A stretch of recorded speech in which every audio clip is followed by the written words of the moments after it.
공룡은 지구가 아닌 제2하늘 영의 세계인 에덴 동산에서 아담의 애완동물로 창조되었습니다. 그러나 아담을 호위하던 그룹들을 부러워하였습니다. 결국 사단의 미혹에 넘어가 그룹처럼 되고자 선악과를 따먹기 위해 돌진했습니다. 이때 하나님의 제지를 받고 공룡 도발은 무산되었고 이후 저주를 받아 지구 곳곳으로 쫓겨나게 되었습니다. 이 사건은 지구가 아닌 둘째 하늘, 즉 영의 세계에서 벌어진 일입니다. 그러나 과학자들은 공룡은 진화되었다고 합니다. 공룡은 멸종된 것이 아니라 새로 진화하였다고 주장하고 있습니다. 1861년 시조새 화석의 등장으로 인해 공룡은 멸종된 것이 아닌 새로 진화했다는 것입니다. 그 거대한 최고의 동물이 진화되는 오랜 세월 동안 어떻게 먹고 살았겠습니까? 누가 먹이고 살았어요? 사람이 먹였겠어요? 그 많은 공룡을 진화하는 동안 뭘 먹여 살려요? 오늘은 일반적으로 알고 있는 공룡 진화론의 허구에 대해 풀어보도록 하겠습니다.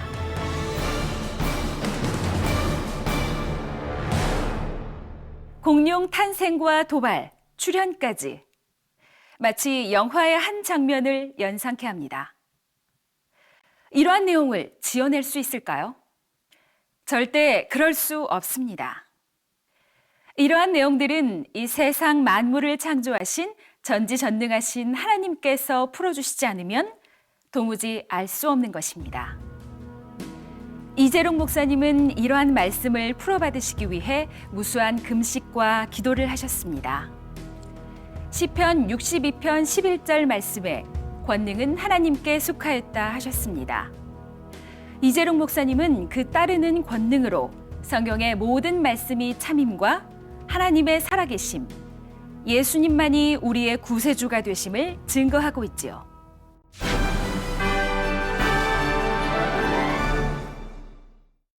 오늘날 지구에서 공룡의 자취는 더 이상 찾아볼 수 없습니다. 아쉽게도 지구상에서 멸종된 동물이기 때문입니다. 하지만 진화론자들은 공룡은 멸종된 것이 아니라 새로 진화하여 살아남았다고 주장하고 있습니다. 이것은 화석에 의존해 세워진 가설들인데요. 우리가 알고 있는 명명된 공룡의 20%만이 골격 화석을 제대로 갖춘 상태이기에 학자들은 공룡 진화의 계통 발생학 연구에 많은 어려움이 있다고 합니다. 진화론에서 말하는 공룡의 진화는 다음과 같습니다. 공룡의 시조는 고생대말 양서류에서 파충류로 갈라져 나온 후 파충류 중에서 석탄기 후기인 약 3억 년 전에 이국류라고 하는 두개골 양쪽에 두 개의 구멍이 발달한 파충류 무리로부터 진화한 것이라고 말합니다. 그 후 시간이 흐르면서 골격 구조가 변하여 공룡은 두 발로 달릴 수 있게 되었고 최초의 원시 공룡이 오늘날 아르헨티나에서 2억 2,500만 년 전인 중생대 초에 처음 출현했다고 합니다. 이 공룡은 몸 길이가 1m 정도의 육식 공룡이었고 이후 새로운 공룡 서너 종류가 더 나타났으며 초식 공룡이 이후에 나타났다고 합니다. 초기에는 공룡의 수가 적었으나 시간이 지남에 따라 더 많은 공룡이 나타나 공룡 진화 도표와 같이 진화되었으며 현재 정확하게 알려진 공룡은 700여 종이 된다고 합니다. 그리고 극적인 멸종 사건을 겪을 무렵 새로 진화해 갔다고 말하고 있습니다.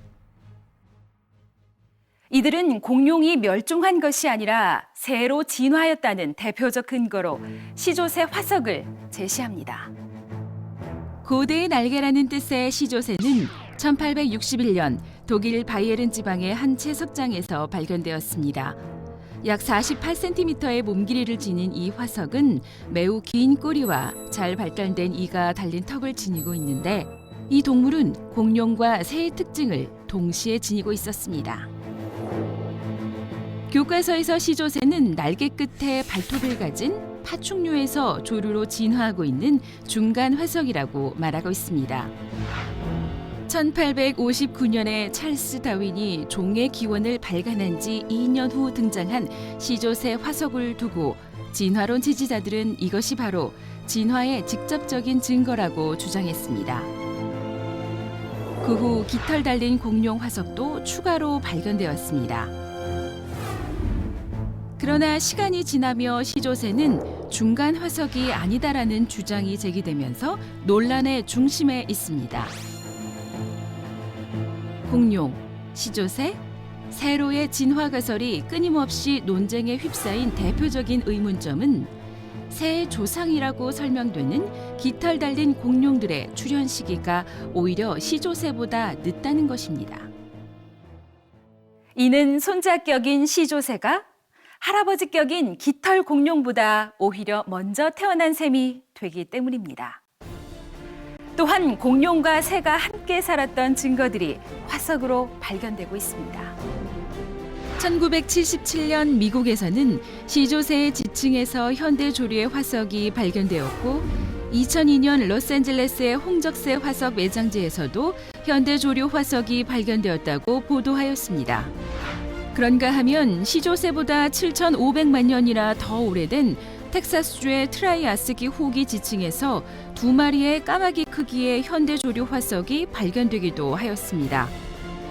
국내에서도 공룡과 새의 발자국이 동시에 찍힌 화석들이 경남 고성군과 전남 해남군 및 제주도 등지에서 발굴되었습니다. 이러한 상황 속에서도 공룡학자들은 새로 진화했다고 주장하지만 조류학자들의 주장은 다릅니다. 공룡학자들의 대부분은 공룡이 조류로 진화했다고 생각하며 실제 연구 논문에서도 거의 기정사실화하고 있습니다. 그러나 세계적으로 저명한 조류학자들 중에는 이것에 동의하지 않는 학자들이 있습니다. 노스캐롤라이나 주립대학의 조류 진화학자인 페두치아 교수는 새가 공룡의 후손이라는 고정관념 때문에 학자들은 공룡에서 나타나는 미발달 깃털 형태를 깃털의 기원이라고 단정하고 있다고 지적하며 새의 조상은 공룡 이전에 이미 존재한 것이다라고 주장했습니다.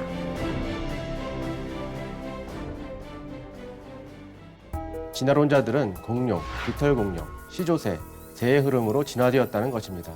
그러나 화석을 보았을 때 어떠했나요? 새의 조상이라고 말하는 깃털 공룡의 출현 시기가 시조새보다 늦었고 공룡이 새와 함께 살기도 하였습니다. 또한 저명한 조류학자마저도 해부학적 근거를 들어 깃털 공룡과 새의 진화가 무관하다고 말하였습니다. 전체적으로 큰 흐름 속에서 화석을 살펴본다면 공룡이 있는 지층에 깃털 공룡도 있었고 시조새도 있었고 새도 있었던 것입니다. 이와 같이 화석으로 보여진 증거들은 공룡 진화론의 흐름과 전혀 맞지 않음을 알 수 있습니다. 그러니 공룡 진화에 대해 일관되었던 과학계의 입장이 최근 흔들리고 있는 것입니다. 진화를 입증하기 위한 진화론자들의 화석 조작 사례들이 드러나고 있는데요. 그중 1999년에는 필드다운인 인류 화석 조작에 버금가는 깃털 공룡의 조작 사례가 드러나 진화론자들로부터도 공분을 사고 있습니다. 시조새에 이어 1999년 11월 내셔널 지오그래픽지에 보도된 공룡과 조류 사이에 잃어버린 고리로 알려진 깃털 공룡 아케오랩터. 중국에서 발견된 이 리아오닝 겐시스 화석은 내셔널 지오그래픽지에 실렸을 뿐 아니라 1999년 10월 15일에서 2000년 1월 18일 워싱턴에 있는 NGS 본부의 익스플로 홀에 전시되었고 11월 14일에는 날개를 가진 공룡들이란 제목의 CNBC TV 프로그램을 통해 방영되었습니다. 그러나 이후 이 화석은 정밀 조사에서 새의 몸에 공룡의 꼬리를 붙인 사기극으로 판명되었습니다.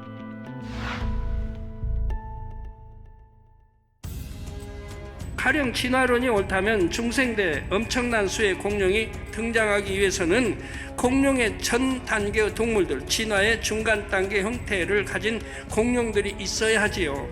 그 숫자도 온전한 공룡의 수보다 훨씬 더 많아야 합니다.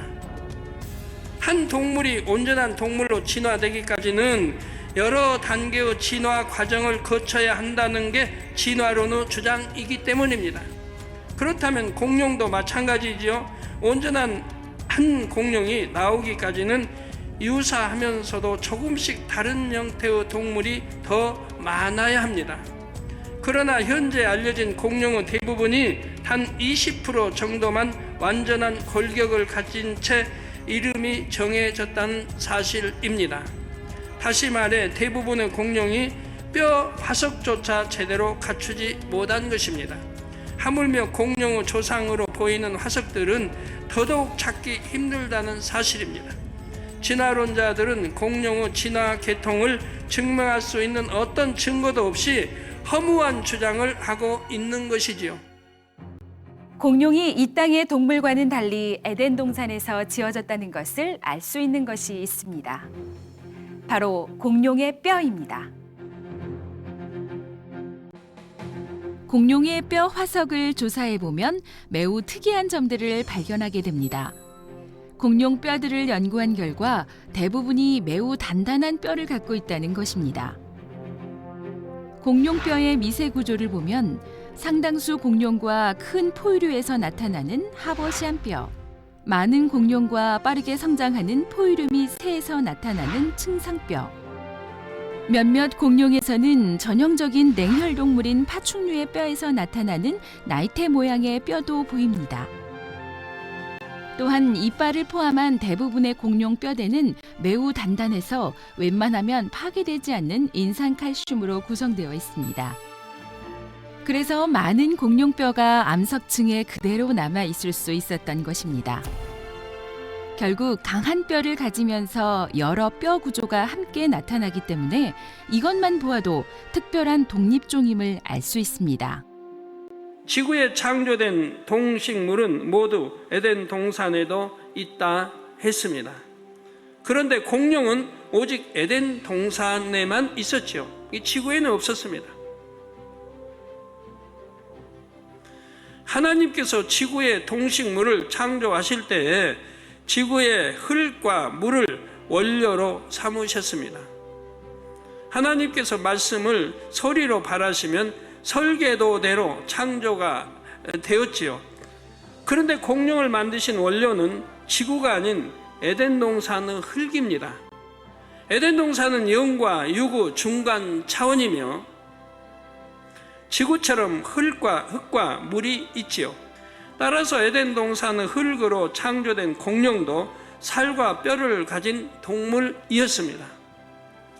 단 둘째 하늘에 속한 원료로 창조됐기에 지구의 동물들과는 성분이 달랐지요. 공룡 탄생과 진화가 과학으로 설명해도 맞지 않음을 설명했습니다. 억지로 끼워 맞춘다 해도 맞출 수 없는 것입니다. 공룡 탄생은 하나님께서 풀어주시지 않으면 알 수 없는 것입니다.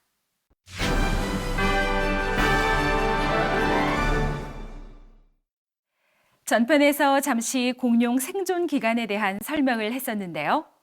정리해보면 과학자들은 공룡 생존 기간을 1억 6천만 년이라는 긴 시간 동안 살았다고 했습니다. 그러나 긴 시간 살 수 없음을 설명했습니다. 짧은 생존 기간을 유추해 볼 수 있는 화석들이 발견되어 소개하겠습니다.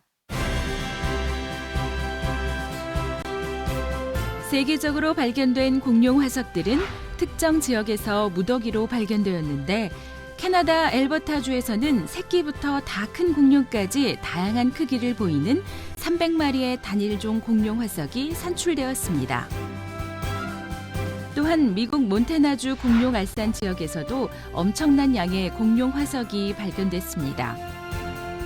어떤 종류의 공룡 화석은 2km 이내에서 약 1만 개나 발견되기도 하였습니다.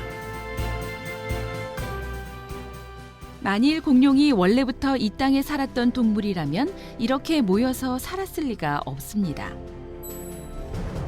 호랑이나 사자 같은 동물들도 한데 모여 살지 않지요. 모여 살면 먹이 경쟁이 치열해지기 때문입니다. 우리가 이것을 쉽게 이해할 수 있도록 호랑이 개체수와 서식 면적으로 계산해 보겠습니다. 현재 지구상에 살고 있는 호랑이의 개체수와 서식 면적을 계산해 보면 서울 면적의 3분의 2인 422제곱킬로미터에 4마리가 산다는 결론이 나옵니다. 체중이 약 200kg인 호랑이 한 마리가 살기 위해서는 하루에 최소한 10kg의 먹이를 먹어야 하고 그만한 먹이를 구하려면 105제곱킬로미터의 서식지를 확보해야 합니다. 이것을 기준으로 공룡이 살아가는 데 필요한 먹이 양과 서식 면적을 계산해 보면 체중이 호랑이의 100배인 20톤 공룡이 있다면 하루에 최소한 체중의 5%에 해당하는 1톤의 먹이를 얻어야 살 수 있습니다.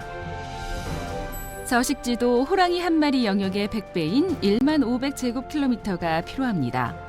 이것은 남한 면적에서는 20톤 공룡이 겨우 9마리만 살 수 있다는 계산이 나옵니다.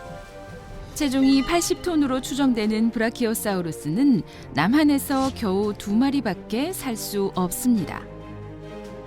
이것만 보아도 공룡이 지구에서 오래 살기 어렵다는 것과 원래 지구에 있었던 동물이 아니라 지구에 갑자기 나타나서 잠깐 살다가 사라진 동물임을 알 수 있습니다.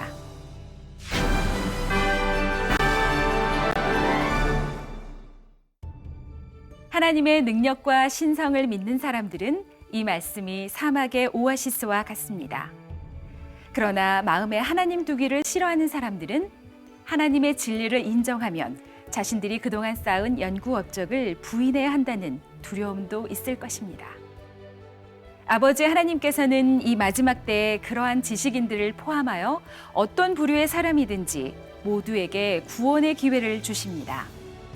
바로 폭발적인 권능의 역사를 나타내는 하나님의 종을 통하여 살아계신 하나님, 창조주 하나님을 인정할 수밖에 없는 증거들을 보여주고 계십니다. 다음 시간에는 공룡이 지구에서 얼마 동안 살았는지 또 어떻게 멸종됐는지 말씀드리겠습니다. 창조와 과학 홍수연이었습니다.